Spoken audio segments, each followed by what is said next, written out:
Hi friends, कैसे हैं आप लोग। फ्रेंड्स देखिए, लिथुवेनिया टीआरपी के बारे में काफ़ी लोग काफ़ी इन्फॉर्मेशन बोल रहे हैं, लेकिन देखिए कन्फ्यूजन बहुत है। मैं ये इसलिए बोल रहा हूँ क्योंकि बहुत सारे लोग मुझे व्हाट्सएप पे क्वेश्चन पूछ रहे हैं कि सर लीगलाइजेशन कैसे कराना है, कितने दिनों में टीआरपी आता है, लेटेस्ट वेबसाइट कौन सी है।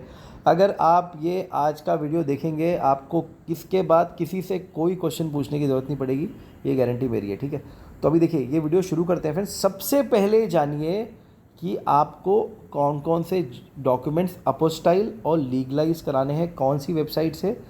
Embassy of the republic of Lithuania to the republic of India. ठीक है, ये देखिए ऑफिशियल साइट है in.mfa.lt। MFA मतलब होता है मिनिस्ट्री ऑफ फॉरेन अफेयर्स। जो ये वेबसाइट आप ऊपर देख रहे हैं, ठीक है, ये यहाँ पे आप देख रहे हैं बिल्ला जो है embassy of republic of Lithuania to the republic of India. ठीक है, मतलब यहाँ पे जब आप आते हैं, ठीक है, तो सबसे पहले मैं आपको दिखा दूं, अगर आपको कोई भी इन्फॉर्मेशन लेनी है, आपको किसी से कुछ पूछने की ज़रूरत नहीं, इनफैक्ट मेरे से भी पूछने की ज़रूरत नहीं। आप क्या कर सकते हैं, ये देखिए, ये जो नीचे वाली council.in1@urm.lt, आप देखिए किसके लिए है, फॉर काउंसलर इंक्वायरीज। काउंसलर मतलब होता है अगर आपको वीज़ा लेना है, कोई भी टूरिस्ट हो, वर्क हो, स्टडी हो, ठीक है, तो ये आप council.in1@urm.lt पे सारी इन्फॉर्मेशन आप ले सकते हैं। ठीक है, फ़ोन नंबर भी है, बट मैं आपसे रिक्वेस्ट करूँगा कि ईमेल पे भेजिए। देखिए ईमेल पे क्या होता है ना, रिकॉर्ड रहता है आपके पास, ठीक है, फ़ोन का कोई रिकॉर्ड नहीं होता। ठीक है, अब ये देखिए यहाँ पे आप फ्रेंड्स अगर ये आर्टिकल देखते हैं, लीगलाइजेशन ऑफ, अगर इसको मैं यहाँ हाईलाइट करूँ, ये देखिए legalisation of documents and issuance of certificate apostille. ठीक है, अब देखिए यहाँ पे इन्होंने इस पैराग्राफ में लिखा हुआ है कि जो एक हग कन्वेंशन था, हेग कन्वेंशन, हग कन्वेंशन, जैसा भी आप प्रोनाउंस करें इसको, ठीक है, उस कन्वेंशन में, ठीक है, जो भी कंट्रीज आती हैं उनको लीगलाइज करने की ज़रूरत नहीं है। अब देखिए अगर मैं इस कन्वेंशन पे यहाँ क्लिक करता हूँ तो क्या होगा, खुद आप देखिएगा फ्रेंड्स, आपको पूरा समझ में आ जाएगा। देखिए यहाँ क्या लिखा है, convention of 5 October 1961 abolishing the requirement of legalisation for foreign public documents. इसका मतलब ये है कि जो भी कंट्री, ये जो मैं यहाँ हाईलाइट करूँगा अभी, जो भी कंट्री ये 5 अक्टूबर 1961 इस डेट में जो भी कंट्री ने ये हक कन्वेंशन साइन किया था उनको ज़रूरत नहीं है। तो हम आके अभी देखते हैं। ठीक है, देखिए अगर आपको ये कन्वेंशन पढ़ना है तो आप ये पढ़ सकते हैं फ्रेंड्स, मैं इतना डिटेल में जाऊंगा नहीं क्योंकि इतनी ज़रूरत हमें है नहीं जानने की। ठीक है, अब देखिए यहाँ पे जब आप नीचे आते हैं तो पूरा इन्होंने डिटेल यहाँ पे दिया हुआ है। ठीक है, ये देखिए कितने आर्टिकल हैं, क्या क्या है, सब डिटेल यहाँ पे है। ठीक है, अगर आप पढ़ेंगे तो आपको पूरी इन्फॉर्मेशन यहाँ से पूरी इन्फॉर्मेशन मिल जाती है। ठीक है फ्रेंड्स, तो ये समझ गए आप, जो भी कंट्री हक कन्वेंशन का पार्ट था उसको लीगलाइजेशन की ज़रूरत नहीं है। ठीक है, देखिए लीगलाइजेशन मैंने यहाँ पे हाईलाइट किया। वापस चलते हैं साइड पे। अब ये देखिए मैं वापस आ गया यहीं पे। ठीक है, तो जो हक कन्वेंशन का पार्ट है उनको केवल अपोस्टाइल कराना है। ठीक है, अब certification of documents with an apostille certificate, confirmation of the authenticity of signature of the document with duties of signatory and the stamp by the competent authority with an apostille certificate। देखिए ये जब आप इस पे click करते हैं आपको अपने आप पता चल जाएगा कि कौन सी कंट्री में कौन सी अथॉरिटी है जहाँ पे आप अपोस्टाइल करा सकते हैं। लिथुवेनिया के लिए, लिथुवेनिया की बात कर रहा हूँ मैं, बहुत ही सिंपल। आप देखिए यहाँ पे कितना अच्छे से इन्होंने एक्सप्लेन किया है, खुद आप देखिए। देखिए अल्बेनिया, अंडोरा करके, तो हम डायरेक्टली आ जाते हैं। जो भी आपकी कंट्री आप सेलेक्ट कर लीजिए। मैं इंडिया पे आता हूँ फ्रेंड्स, यहाँ पे जल्दी से। ये देखिए इंडिया आ गया। इंडिया का मैंने कॉम्पिटेंट अथॉरिटी क्लिक किया, आपके सामने पूरा एड्रेस आ जाएगा। ये देखिए ministry of external affairs of the government of India, contact details, ये देखिए जॉइंट सेक्रेटरी आप देख सकते हैं यहाँ पे।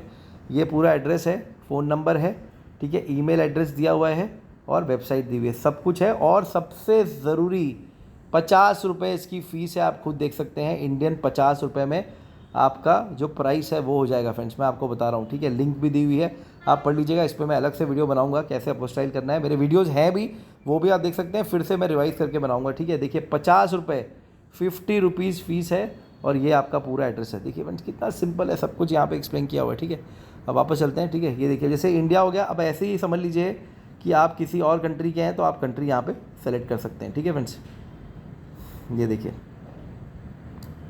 ठीक है फ्रेंड्स, समझ गए आप। तो अब मैं वापस चलता हूँ साइड पे। ठीक है, वापस आ गया देखिए यहाँ पे।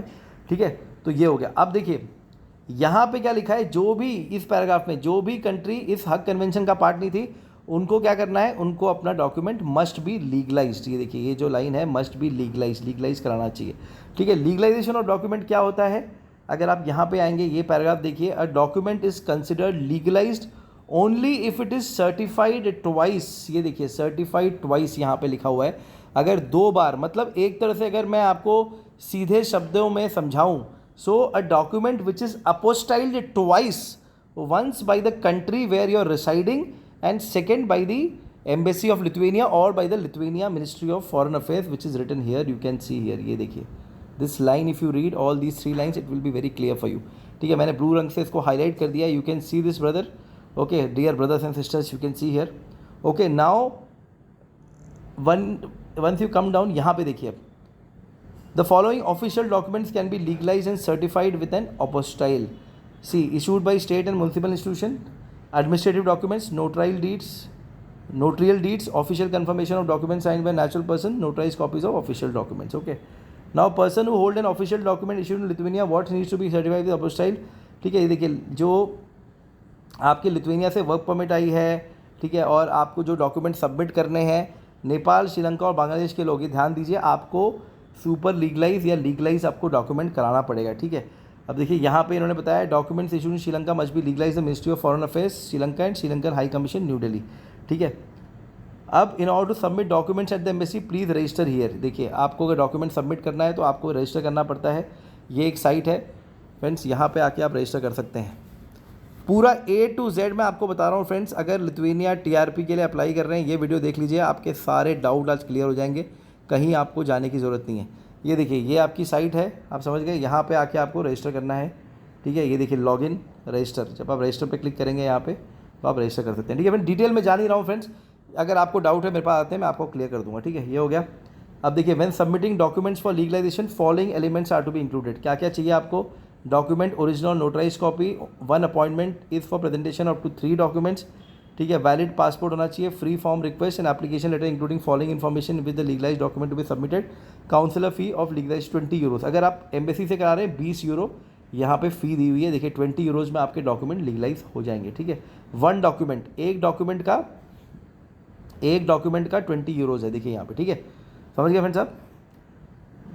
देखिए डॉक्यूमेंट्स आपके रीडेबल होने चाहिए, तो बेसिक चीज़ है। ठीक है, each document is approved separately, सारे डॉक्यूमेंट का जो लीगलाइजेशन है अलग अलग होता है। ठीक है, आप मोर इन्फॉर्मेशन मैंने आपको शुरू में बता दिया कैसे कर सकते हैं। Documents issued in India certified with apostille, मैंने आपको दिखा दिया एड्रेस कैसे था वहाँ पे। ठीक है फ्रेंड्स, ये इन्होंने बात किया है। अब जो भी देखिए document issued before March 11, 1990 having the attributes of Lithuania Soviet are either legalise not certified with an apostille they must be replace with new document. जो भी डॉक्यूमेंट बिफोर March 11, 1990 हुए हैं उनको रिप्लेस करना पड़ेगा, देख लीजिएगा। अगर आपके कोई भी डॉक्यूमेंट डिप्लोमेटिक मिशन और काउंसिल ऑफिस फॉरेन स्टेट से रिपब्लिक ऑफ लिथुएनिया से इशू हुए हैं तो आप उसको लीगलाइज कराने की ज़रूरत नहीं है, ये भी देख लीजिएगा। ठीक है फ्रेंड, तो ये तो हो गया। अब देखिए मैं आपको एक और चीज़ यहाँ दिखाऊंगा फ्रेंड, ध्यान दीजिएगा। ये देखिए, अब ये देखिए migration department under the ministry of interior of the republic of Lithuania. ये जो आप देख रहे हैं migricija.lrv.lt, ये ऑफिशियल साइट है फ्रेंड्स। यहाँ से आप सारी information, all the information regarding the Lithuania TRP और लिथुएनिया और settling down appointments, everything is possible here. You can see the updates here. Ukrainian war, booking for March appointments and external service provider, it will not be possible to apply for TRP in Lebanon, Jordan, Sri Lanka, India. ये देखिए every all update is here. Okay, now this good lady which you can see on the screen, madam Evelina is the director here, management, you can see, plus they have their email ID also. See, you can see the email ID info@migricija.gov.lt, all information regarding Lithuania TRP, or if you have any complaints like you are not able to get something related to TRP done, this is the complaint email ID here. Okay, now data protection officer email ID, ठीक है, everything is there. If you feel any corruption has happened, this is the email ID. Okay, contact for media visitors, structure of department, everything is here, everything. Okay friends, so यहाँ से देखिए आप सारी information बटोर सकते हैं friends, इसलिए मैं बोल रहा हूँ कि यहाँ से इन्फॉर्मेशन लीजिए। देखिए दूसरी चीज़ मैं आपको दिखाता हूँ, अगर आप लोगों को TRP का देखना है कि TRP का क्या अभी चार्ट चल रहा है, मैंने अपने वीडियोज़ में बताया भी हुआ है, आप यहाँ से भी देख सकते हैं। ये देखिए work in Lithuania, temporary residence permit, process through external service provider, आप देखिए यहाँ पे। ठीक है, सारा चार्ट इधर है, और देखिए अभी भी यही चार्ट है, ऐसा कुछ नहीं कि कुछ चेंज हुआ है। ये देखिए यहाँ पे अगर आप देखेंगे, after submitting the application the employ books an appointment at the local application centre on the VFS global website. ठीक है, ये देखिए यहाँ पे सारी इन्फॉर्मेशन इधर दी हुई है। ठीक है, सब कुछ है, सब कुछ।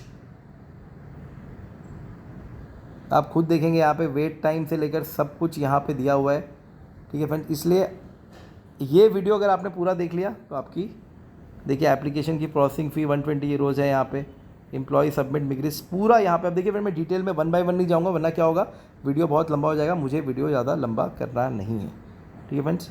ये देखिए पूरा चार्ट अगर मैं आपको फिर से दिखाऊँ, पूरा चार्ट यहाँ पे इन्होंने चार्ट में मेंशन भी किया है कितना वेट टाइम है। मैक्सिमम 90 डेज़ का वेट टाइम है फ्रेंड्स, ठीक है, इस चार्ट के हिसाब से। अगर आपने मेरे पुराने वीडियोस देखे होंगे तो आपको समझ में आ जाएगा, ठीक है फ्रेंड्स। तो देखिए ये था पूरा इन्फॉर्मेशन मैंने आपको दिया फ्रेंड्स यहाँ से, ठीक है। अगर आपको और भी इन्फॉर्मेशन चाहिए, ज़रूरत वैसे पढ़नी नहीं चाहिए क्योंकि मैंने पूरा कवर कर दिया है यहाँ पे कौन कौन से डॉक्यूमेंट्स आपको अपोस्टाइल करने चाहिए, सब कुछ, ठीक है, सारी चीज़ें यहाँ कवर्ड हैं। इसके बाद भी अगर आपको लगता है कि और आपको गाइडेंस चाहिए, मोस्ट वेलकम, मेरे व्हाट्सएप पे आइए, गाइडेंस का पैकेज लीजिए, मैं आपको पूरा गाइड करूँगा। टेक केयर, गॉड ब्लेस, और अपना एजेंट खुद बनिए।